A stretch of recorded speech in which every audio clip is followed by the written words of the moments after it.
Assalamualaikum warahmatullahi wabarakatuh. Kita akan bahas kembali tentang komunikasi di PDT yang bagian kedua. Kali ini kita akan bahas tentang message oriented communication.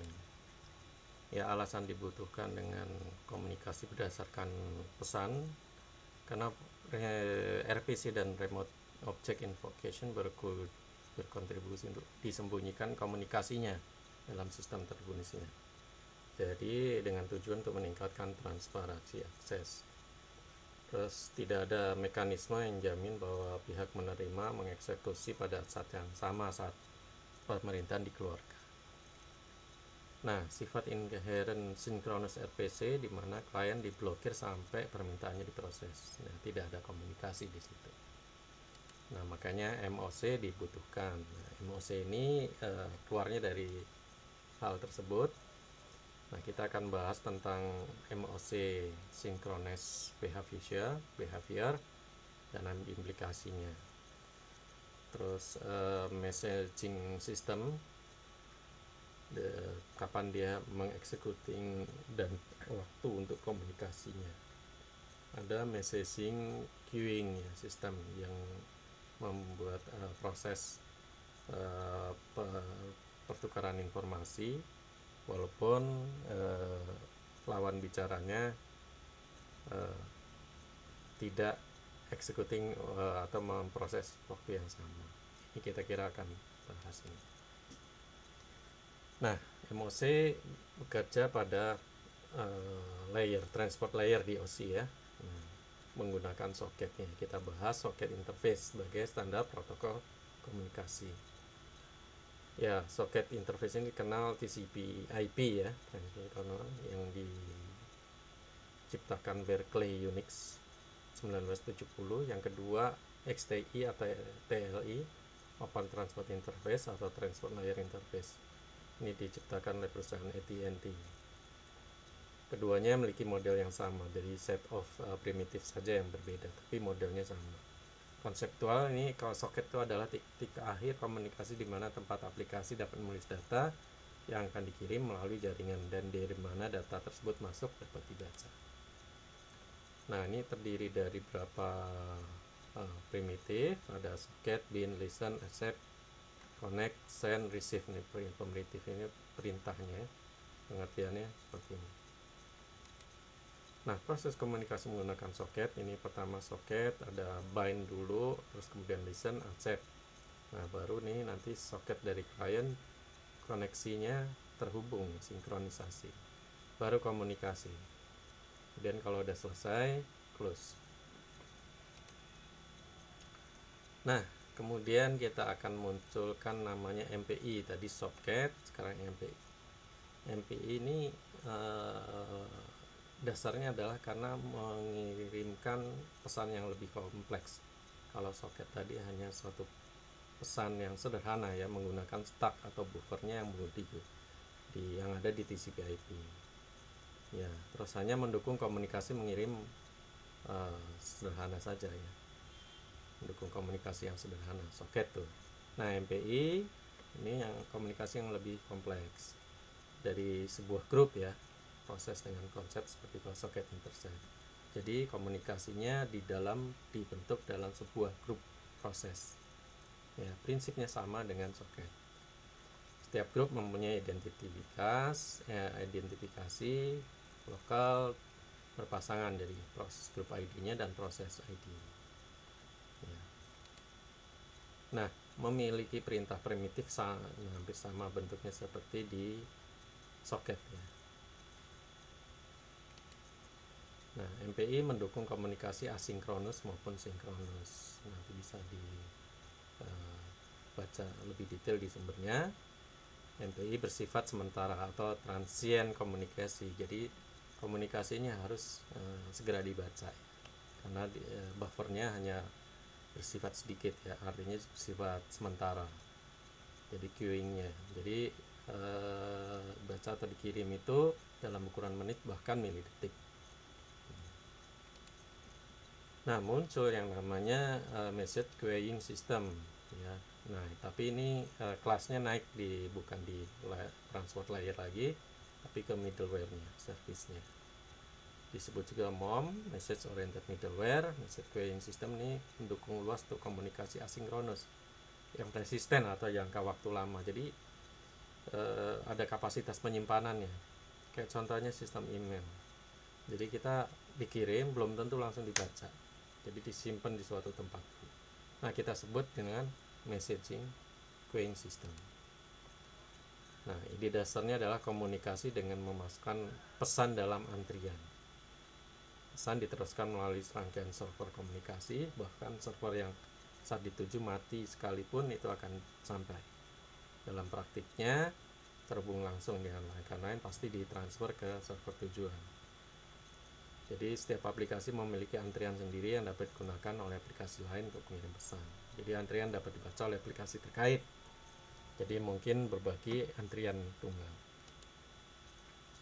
Nah, aspek penting dari message queuing system adalah mengirim pada umumnya diberi jaminan bahwa pesan pada akhirnya akan dimasukkan dalam antrian. Jadi hanya antrian, tapi tidak ada jaminan kapan dibaca. Itu aja.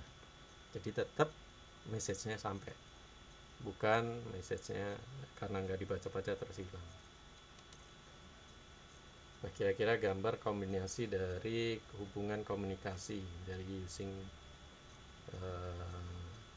dengan queue ya, antrian. Jadi mengirim, servernya keadaan hidup. Tapi kalau ngirim tapi servernya mati, ditaruh di queue aja. Setelah ini udah hidup, maka akan dibaca oleh. Nah, kalau dua-duanya masih pasif ya, ini hanya queue-nya saja yang masih aktif. Jadi nunggu sampai salah satunya dihidupkan. Nah, basic interface dari queuing message atau primitif perintahnya ini adalah seperti ini. Ya.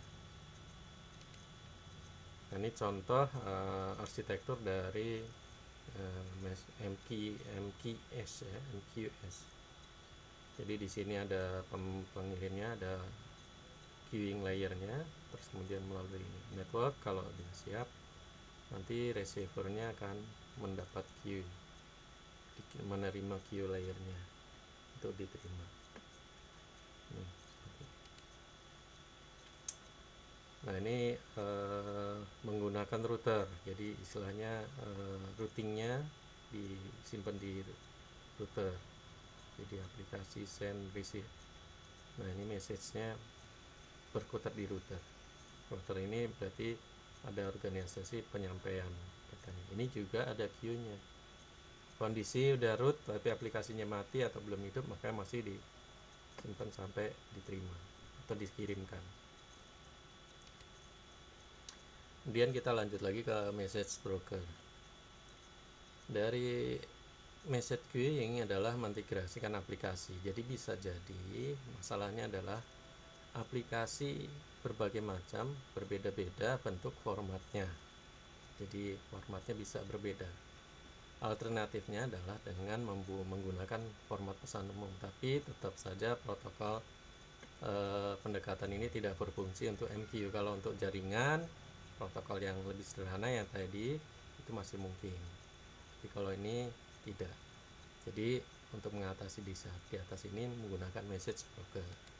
Message broker ini bertindak sebagai gateway tingkat aplikasi, jadi naik lagi tingkat lagi dalam sistem antrian pesan.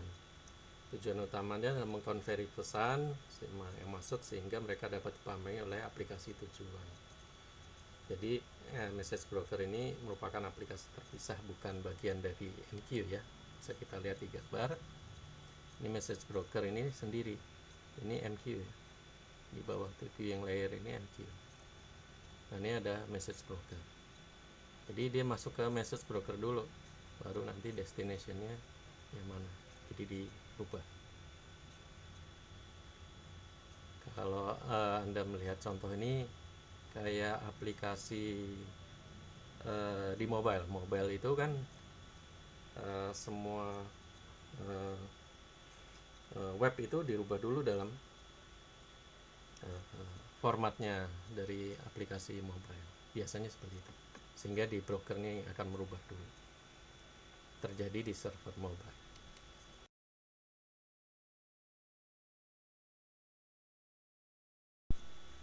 Ini contoh di DM White Spare ya, untuk MQ. Contohnya seperti ini.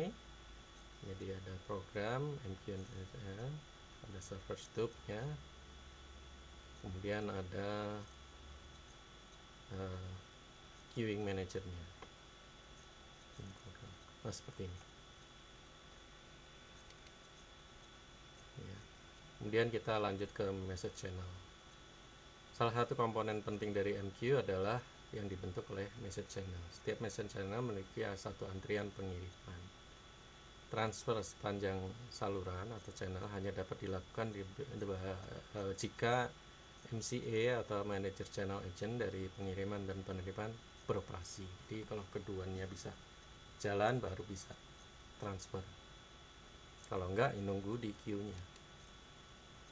Nah, setiap MCA memiliki atribut seperti ini ya. Jadi menentukan tingkah laku dari channel.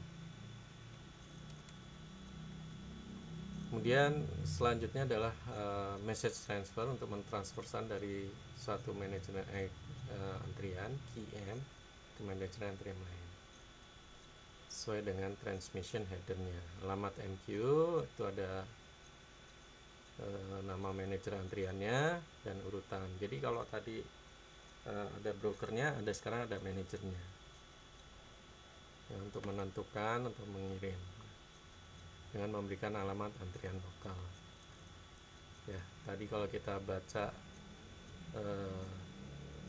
sebelumnya, sebelum message broker ini ada namanya alamatnya kan. Alamatnya itu benar-benar yang harus ada alamat manajer ya. Jadi ada alamat queue-nya, ada alamat manajernya, channel agent.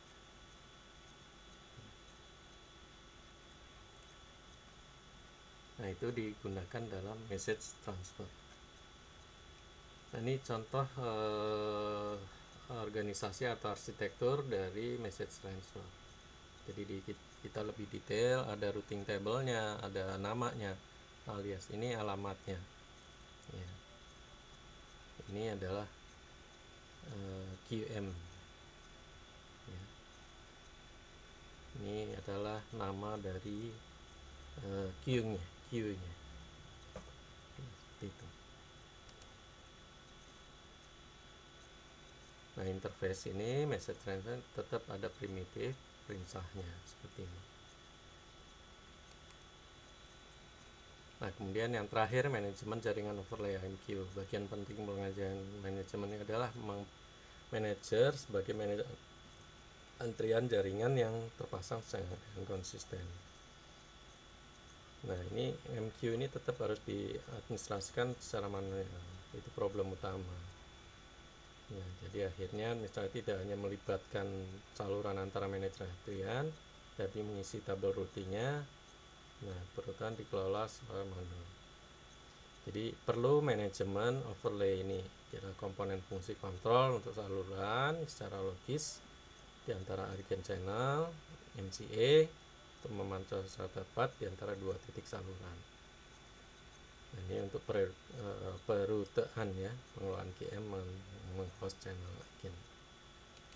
Nah, demikian dari MOC yang kita bahas dalam komunikasi. Terima kasih.